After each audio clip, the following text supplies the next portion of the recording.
Welcome back, listeners. Today we're excited to have Andrea Lane with us. She's the CEO and founder of Coast to Coast Networking and co-founder of multiple real estate ventures, including Coast to Coast Turnkey in Pittsburgh. With over 30 years in residential real estate, Andrea has rehabbed hundreds of homes, built a strong rental portfolio, and lent money to investors. She's also passionate about mentoring others with a goal of helping 100 people become millionaires by 2025. Let's jump into Andrea's incredible journey.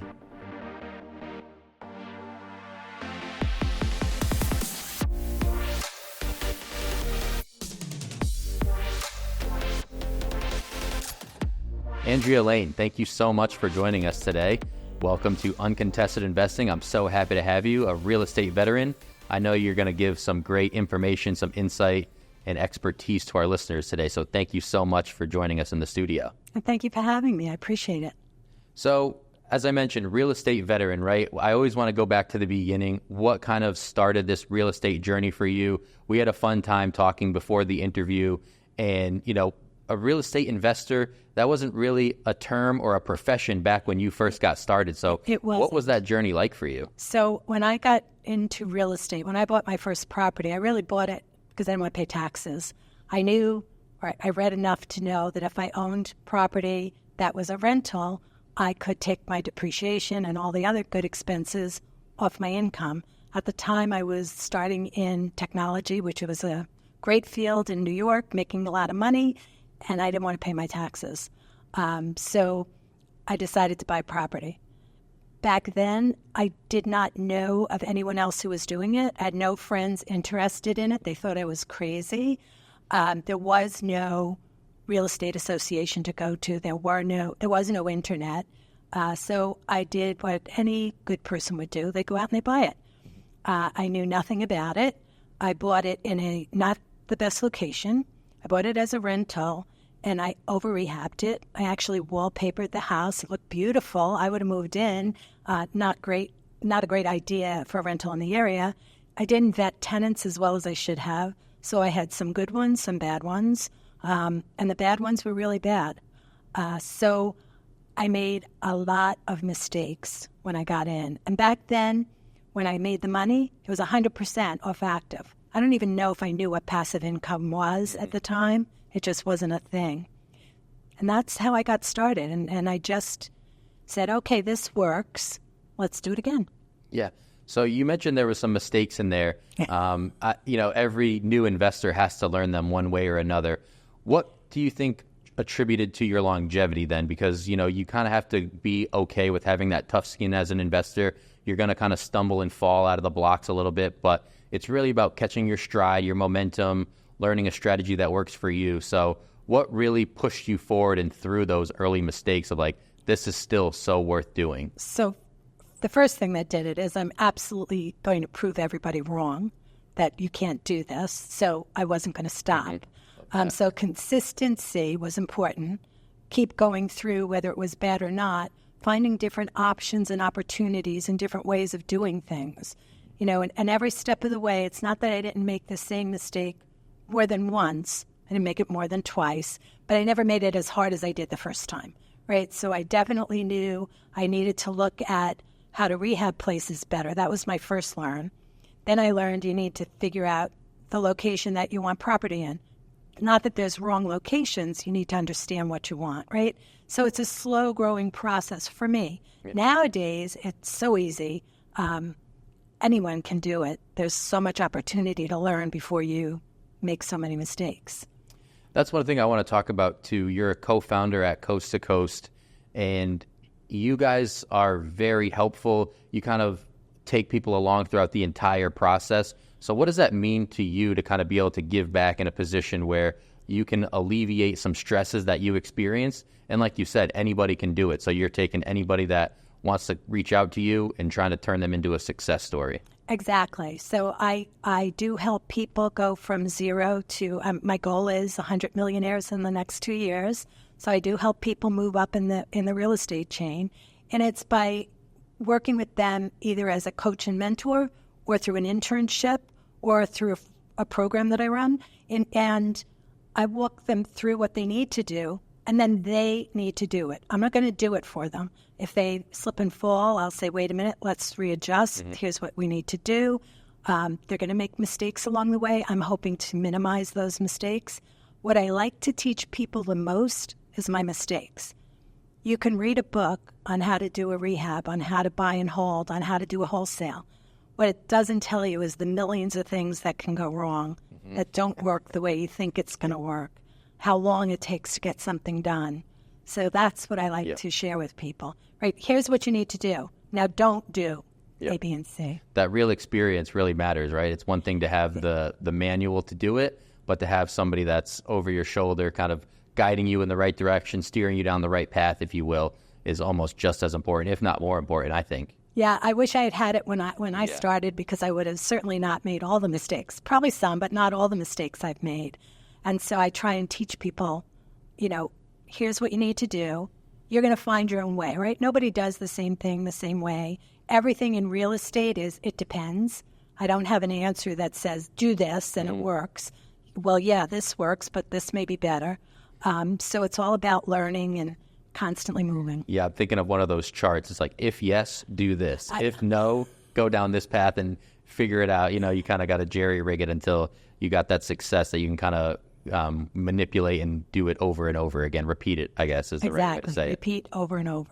So we're talking a little bit about mistakes early on for investors, but the other side of that coin and other things that can be a detriment, make them want to take a step back and maybe this isn't for them, is the economy, the tough times. I know you've seen a lot. I want you to, first off with this question, your answer, I want you to talk about the interest rates that you brought your properties at. So new investors that are getting into it kind of wrap their head around about how much a 6% or 7% interest rate doesn't really matter. But then, going through those economic crashes in 08, you've got to be able to rebound through that. As much as the mistakes, it's maneuvering through tough economies and tough times from an economic standpoint. So, people complain now. We have 7%. Oh, my God, it's so high. Well, I bought one at 18%. I bought one at 24% on credit cards. That's how I bought it. You have to understand if the deal is worth it. You don't look at the interest rates. You don't look at points. You look at, is the deal worth it? Is there someone willing to fund you when you don't have money? That's really important. And understanding, well, with this number, the deal is still going to work. So you do the deal. It's not the numbers. And people nowadays are so afraid that the interest rates are rising. What happens? And if you're buying buy and hold, it really matters less, because what happens is you buy the house today at 18%, and in 3 or 4 years, when it's down to 12, you refinance it. And you're still getting the same money in, but it's costing you less, so you're making more money. So it's not, you don't look at the interest rates, which is the one thing that everyone's looking at now. Some people are looking at the economy, but for the most part, they look at the interest rates and they step back. Yep. What I'm curious. Why do you think that is? Why do you think there's such fear? I guess is that something that's kind of been drilled into their head by investors of a previous generation? Is that more? I don't know that it's. Well, I would say it's not the previous generation, because if you're in my generation, you know what interest rates were, right? Yeah. I mean, the fact is that the baby boomers went through it. The millennials are used to 2%. Well, that was a gift. Yes. OMG, I can't tell you. I kept saying, go out and buy everything you can. The dirt you can buy, you buy it. At 2%, it was silly not to, right? Yeah. And if you did it then and you had to refinance at 4%, you were making money, okay. Yeah. It's not bad. So, you just have to look at it at the overall picture. Look at it like again, for buy and holds. For rehabs, you need to make sure you're going to make the money to get out when you sell it. Right. But for buy and hold, you look at it long term, the tenant's paying off your mortgage, whatever that interest rate is, right? If it goes down, you're making more money. So you have to look long term. You have to have a different thought. You can't look at today. And I think a lot of baby boomers, they just really had it easy for so long that they have never experienced any difficulty in the market, that it's scaring everyone off. And I say it over and over. Buy, buy, buy. You find a good deal. That's a very important factor. Buy it. Yeah. And for all the strategies and the number crunching out there, I think perseverance is one thing that kind of shines through with all the entrepreneurs, the real estate veterans. There's going to be ups and downs. It's how you maneuver them. And then, as you mentioned, there's so many numbers that can make a deal work. Don't focus on the one number that's pointing you in the wrong direction, which, as we're talking about, can be the interest rate. But there's a lot of numbers and strategies and plans in place that you can be like, oh, well, if I'm looking at this the right way, this is still going to make me money no matter what the interest rate says. And in real estate, one of the really great things about it is there's so many ways. Creative financing is the way to do deals, right? Real estate isn't all about interest rates. You can overpay for a house intentionally. But say I offer you $100,000 for the house cash, but I'm willing to pay you $150,000 if I can take over your mortgage. And I'll happily pay you $200,000 if you're going to take a mortgage payment for the next 50 years for $800 a month, right? Whatever is going to work in your scheme, you can make it work for you.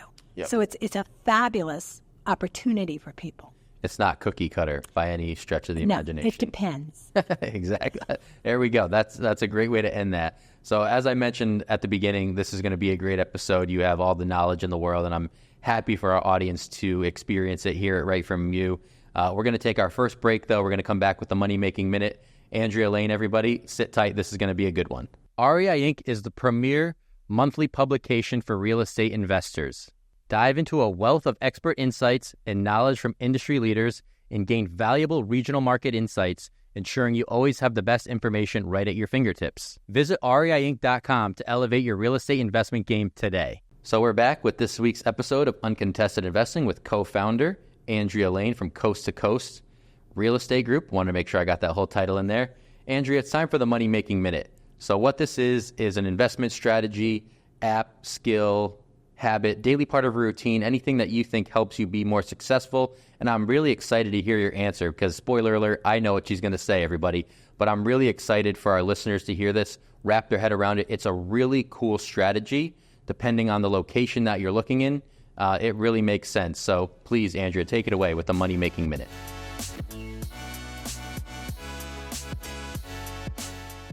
So as you know, we invest in multiple cities around the state, around the country. And so in order to do that, we need to make sure we vet our locations. And we do that by using an acronym I call CLEAN, that is crime, economics, education, location, affordability, and need. And so the first thing you want to look at is actually the third letter. It's the economics. Will this work? Do they have enough businesses? Is there enough opportunities for people to live and pay you rent or to buy a house, right? How's the crime rate? The crime rate really doesn't matter in the sense, is it good or bad? It matters only in the sense of what you are focusing on. If you're focusing on a Section 8 property, you may have a higher crime rate than somebody focusing on a penthouse in New York.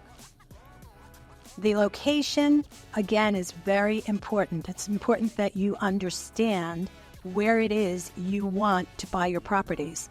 If you want to buy high-end neighborhoods, that's what you're going to look at. If you're going to buy in the Section 8, you're going to look for those areas.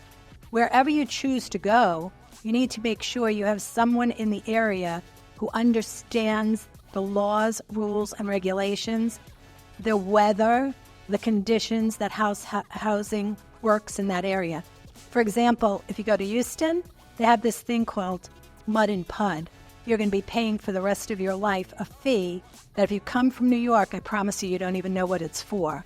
And it's the infrastructure that's underneath the property, right? If you go to Florida, you want to cage up your air conditioning units as soon as you can because somebody's going to steal it. You don't have those problems if you live in New York. But if you don't have someone in the area, you may not do the right thing because you don't understand the location. And then is it affordable for people? And affordable, again, it depends. Are you looking at Section 8? That's a different affordability than a penthouse. And is there a need in the neighborhood? You don't want to buy retail rentals in a neighborhood where people live there all the time. Not live there, but are homeowners that actually live in the area and own their homes. You're not going to find that many people to rent in that kind of area. On the other hand, you don't want a neighborhood that's going to be 100% rentals where you're going to rehab it to sell it to a homeowner. So you need to understand what the need is, and is there a need in that area for that type of housing that you're going to do. So if you find the clean method to work, it actually does if you follow it step by step and you understand all of the pieces really well.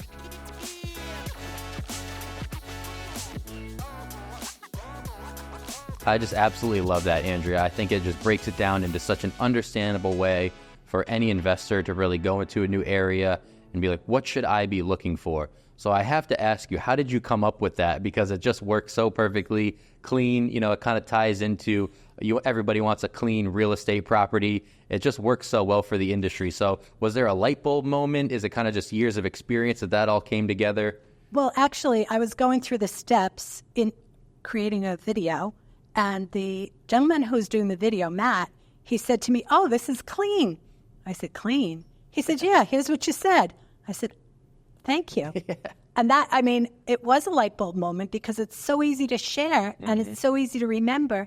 The acronyms always work for me. Yep. So, CLEAN, what does each letter stand for? There we go. Now, you mentioned, too, YouTube videos. I've noticed that you've started to parlay your expertise into sharing your messages on YouTube.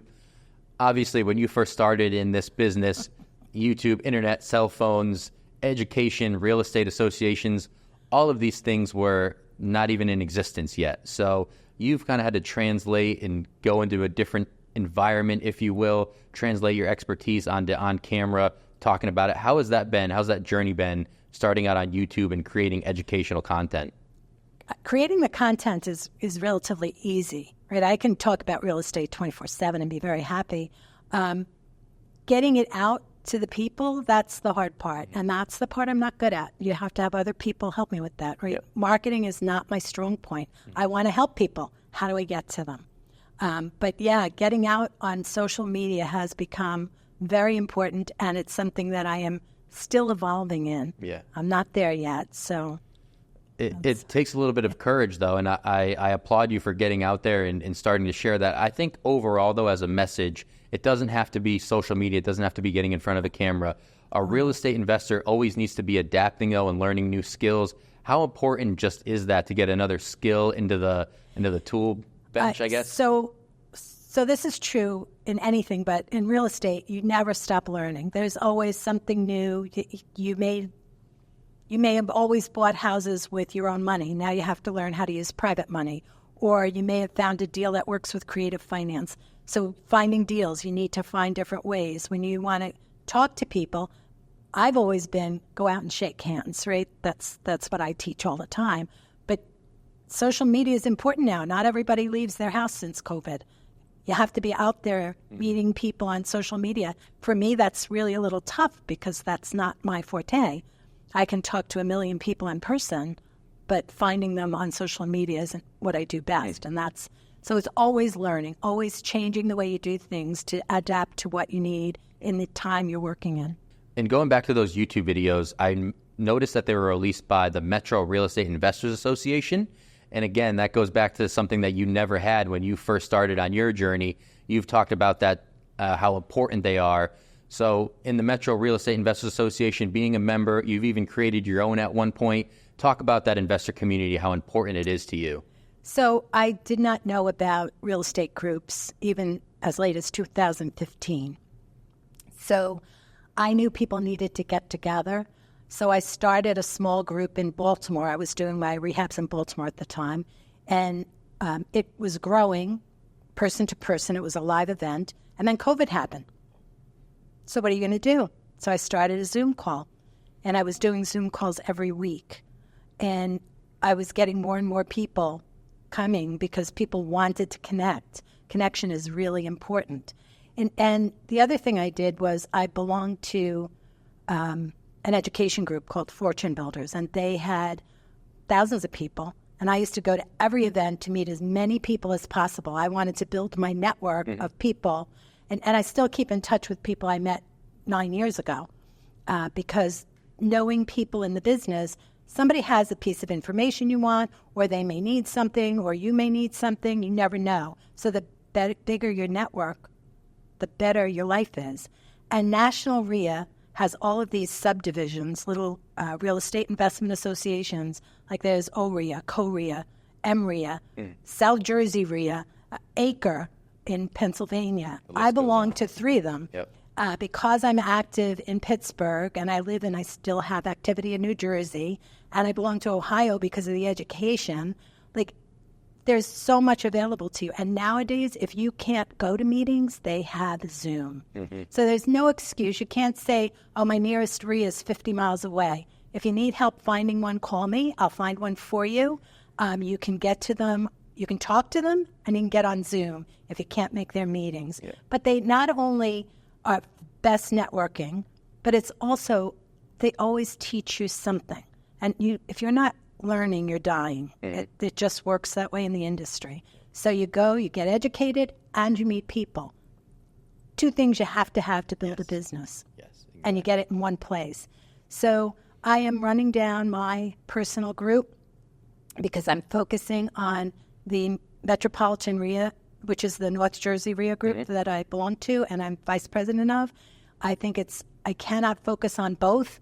So I've decided that I'm going to go to them as opposed to me working. And what that also gives me is the ability of having other people doing social media a lot more better than I do. So, it works hand in hand.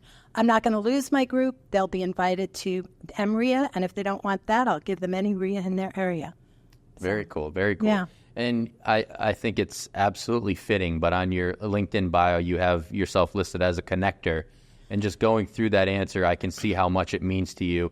A step further, not only for the REIAs, but how important it is to you that you're in all these different communities. I think just that answer alone, you named 3 or 4. I know you're active in the Pittsburgh area right now. How proud are you, and how important is that to you to be in areas across the country?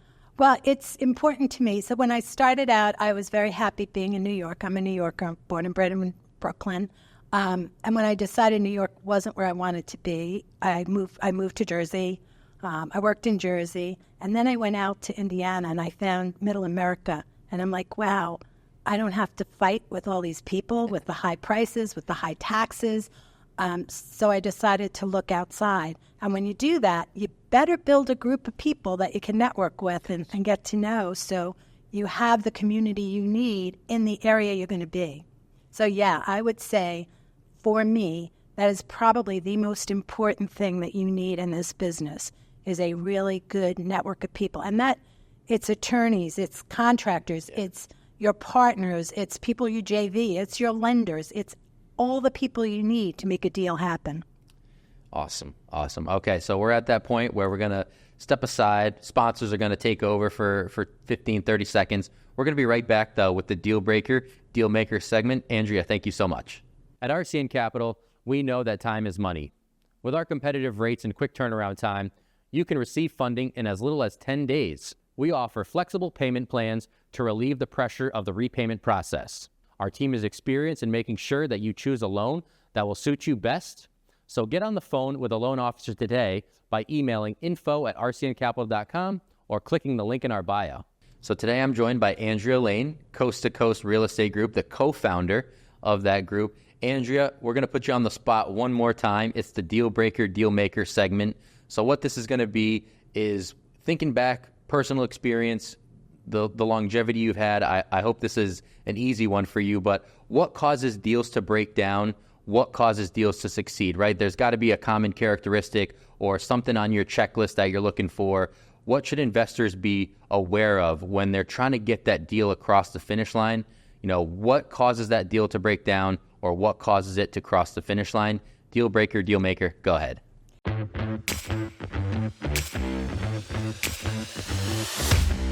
So the most important part of a deal is the purchase. You need to make sure your analysis of the deal is correct, because if you don't buy a deal right, you've lost money from the day you went into it. And so understanding clean, understanding how the location is important, how you need to know the actual area, what's going to happen. And then you need to understand all the numbers that go into it. What does it cost to buy it? What does it cost to sell it? Hold it. What's the lending cost that you're going to pay, your financing? All of these things have to be taken into account up front before you sign a paper to purchase that house. because if you don't purchase it at the right price, you are going to lose money. So that really is an absolute deal maker. You do a good deal analysis, you get a decent deal. Now, things can happen and, do happen, but in general, you're in good shape. One of the things that I found to be the biggest deal breaker when we make mistakes is the mistakes we make is we make a decision. Here's what we're going to do in our statement of work. We're going to do A, B, C, and D. And then we decide to do G, E, and H. And that changes the course of your whole process and what your end game is going to be. And we've been fortunate because we look at our numbers all the time, but we've been at a point once where if the market hadn't turned for us, we would have lost money. Instead, we made a little, but it was because we made that decision to change what we were going to do. So be careful about your changes along the way when you're doing a real estate deal. That can break your bank. Andrea, thank you for sharing that. And that's spoken like a true coach or a mentor in the real estate industry. And that's kind of the perfect segue into the next question I have. You're also a real estate coach. I think people can tell that by some of the answers and the experience that you have in this industry. So when you're coaching or mentoring someone, what does that look like for you? Is there a specific curriculum that you're sticking to, or some points that you want to make sure you get across to people? So my answer again is it depends. It depends on what people are looking to do, right? If you're looking to wholesale property, there is a curriculum that you're going to follow no matter what you do in terms of buy and hold, wholesale, or rent. There's one set of things you're going to do. But then everything has a twist, right? If you're going to wholesale, you have a different end game, different requirements for the end. If you're going to rehab, well, construction becomes a really big piece of your decision making. And if you're going to do a buy and hold, that's a whole different ballgame. What's your end game? What do you expect to get on the cash flow? How much do you expect to pay out to make sure it happens? So it depends on what the person needs as to where they're directed, right? So that's what I like to do. I help guide people along the way. They learn what they need to do. They do the work. And then I'll say, wait a minute, maybe this isn't going to work. And I've also been surprised where they've done something. I'm like, oh my God, I never thought of that. You can learn from somebody who's brand new because they have a different mindset than you do. So yeah, and it's really, my passion is to be out there with people. Yeah. And I can just tell that you are passionate about it and you are good at it right there in that answer alone. The flexibility to kind of mold to different strategies depending on what that person wants to do, and then being open enough in realizing I can learn something too here, even though I'm in the position of people are coming to me for advice, still not saying my way or the highway type of mentality. You're always looking to add new information into the fold, and that can make you even better the next person you coach. Exactly. So for you, again, as this was not really in vogue or not really a career path a lot of people chose when you first started, so I imagine there wasn't really a lot of mentors. Have you found people along the way throughout your journey that kind of turned into that for you? So when I started, I found Carlton Sheets. So anyone who's been in real estate for 20 plus years knows Carlton Sheets, right? He's a guy who got you in, told you what to do, but when something went wrong, he wasn't there to tell me what to do. And so I had to make my way through mistakes. But he was the guy that I listened to on tapes back in the day. And now, fast forward, so John Heyer is a guy who does tax accounting and IRAs. He absolutely is my go-to person. I've been in his inner circle, which unfortunately he just stopped. So I have all his replays to go back to over and over again. Dave Corsi, who's actually the president of Emeria, he has been in the business for years, and he does a lot of creative work and things I wouldn't think of doing. Mm-hmm. And then as I've gotten involved with Dave, he introduced me to Pete Fortunato, who is the expert in deal financing. I mean, what he can't do, nobody can do. I don't think he ever uses cash. And then Bill and Kim Cook and Vina Cox. I mean, I can just go on and on with the people who I now follow because they have so much to share. And I think if you're in the business, you better be out there finding those people. Yeah. And podcasts are a great way to start, but you want to find the people you can meet. For sure. And as you go through that list, one thing that I'm reminded of as we talked before the interview is you even got your family involved in this as well. I think you started with your son. So yeah, how cool has that been as kind of like a next generation? It's been very interesting working with your family, because at the beginning, it was really hard to say when he should call me mom and when he should call me Andrea. He still doesn't call me Andrea. He'll just call me hey. Yeah. But, it's really hard to change that dynamic. But once we got around it, I would say my son is my biggest fan. I absolutely adore working with him. He brought in 2 partners. They're a married couple, and they both are just as important to me as my son at this point. They've become true family. And when we partner out of state, we partner with different people, but the 4 of us are a family that works together. And all of us have different things that we bring to the business. So that's really important. I love that, being well-rounded, making it family. One of the phrases you always hear when you talk about investing in real estate is that generational wealth. So for you to be able to kind of pass that baton and, see that kind of playing out, it's got to be very cool for you. It's wonderful. It's great to know, he's a young guy and he's already accredited. It's what he's decided to do with his life. Yeah, I can't even begin to tell you how wonderful as a mother. Very, very cool and very rewarding, I'm sure.